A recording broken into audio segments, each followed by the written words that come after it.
دونوں چل پڑے۔ دریا کے پار جانا تھا۔ جو کشتی کا مالک تھا، کشتی بان تھا، وہ حضرت خضر علیہ السلام کو جانتا تھا، تو اس نے کرایہ بھی نہیں لیا۔ لیکن جب کشتی پر سوار ہوئے تو عصا مار کے حضرت خضر علیہ السلام نے کشتی کا ایک پھٹا توڑ دیا۔ تو بے ساختہ حضرت موسیٰ علیہ السلام نے کہا آپ نے پھٹا توڑ دیا، یہ سارے ڈوب جائیں؟ کہا میں نے کہا تھا نا تم میرے کاموں پہ صبر نہیں کر پاؤ گے۔ تو حضرت موسیٰ کو یاد آیا، کہا میں بھول گیا تھا، اس پر مواخذہ نہ کیجیے۔ پھر دونوں چل پڑے۔ بچے کھیل رہے تھے، ایک خوبصورت لڑکا وہ بھی بچوں میں کھیل رہا تھا۔ حضرت خضر آگے بڑھے اور اس کی گردن مروڑ دی، اس کو قتل کر دیا۔ صاحب شریعت تھے حضرت موسیٰ علیہ السلام، نہ رہ سکے، پھر بول پڑے ایک جان کو بغیر کسی جان کے بدلے میں قتل کر دیا، اس نے گوایا کیا تھا ہمارا؟ آپ نے بہت ہی جو ہے وہ غلط کام کیا، یہ کام اچھا نہیں کیا آپ نے۔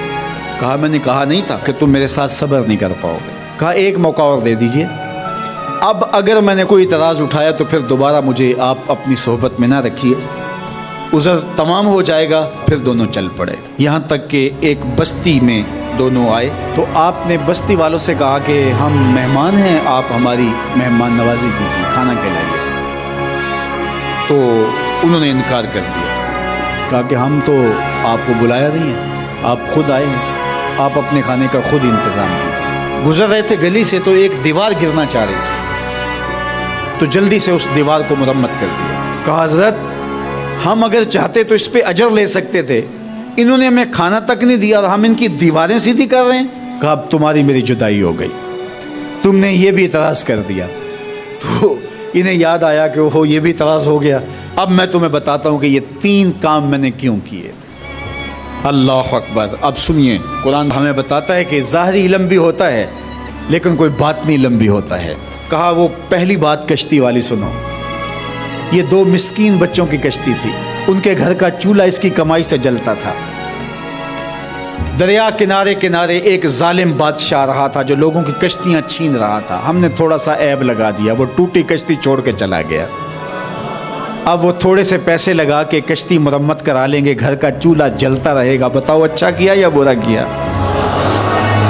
کہا رہی بات اس بچے کی جس کو ہم نے قتل کیا، اس کے ماں باپ مومن تھے، نیک تھے، صالح تھے، بچے نے بڑا ہو کے بہت برا ہونا تھا، ہم نے اس کو قتل کر دیا، اللہ اس کے بدلے ان کو بہتر اولاد دے گا۔ علماء تفسیر نے لکھا ہے اس بچے کے بدلے میں اللہ نے ان والدین کو ایک بیٹی عطا کی جس کی نسل سے 70 نبی پیدا ہوئے۔ دیوار کی کہانی بھی سن لیجئے، یہ شہر کے 2 یتیم بچوں کی دیوار تھی اور اس کے نیچے ان کا خزانہ تھا اور ان کا باپ بڑا نیک تھا۔ خزانہ دیوار کے نیچے ہے، دیوار گرنا چاہ رہی ہے، کسی معمولی دھکے سے گر جاتی۔ 2 ہی صورتیں تھیں، یا وہ بچے خود اپنا خزانہ اٹھا لیتے یا لوگ اٹھا کے لے جاتے۔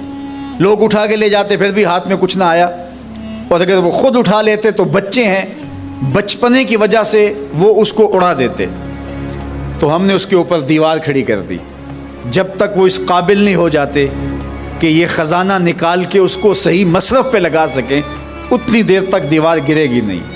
اللہ اکبر۔ وہ کسی وجہ سے دیوار قائم رہے گی، اور جب وہ اس عمر کو پہنچ جائیں گے جس عمر میں وہ اس خزانے کو سنبھال سکیں گے تو پھر دیوار خود بخود گر جائے گی اور یہ خزانہ نکال کر کے اپنے کام پہ لے آئیں گے۔ میں جب پہلی مرتبہ اس کو جو ہے وہ غور کے ساتھ تلاوت کیا تو مجھے یہ لگا کہ اس کا انطباق پاکستان کے حالات پہ بھی ہو سکتا ہے، اس لیے کہ یہ بھی یتیموں کا سرمایہ ہے۔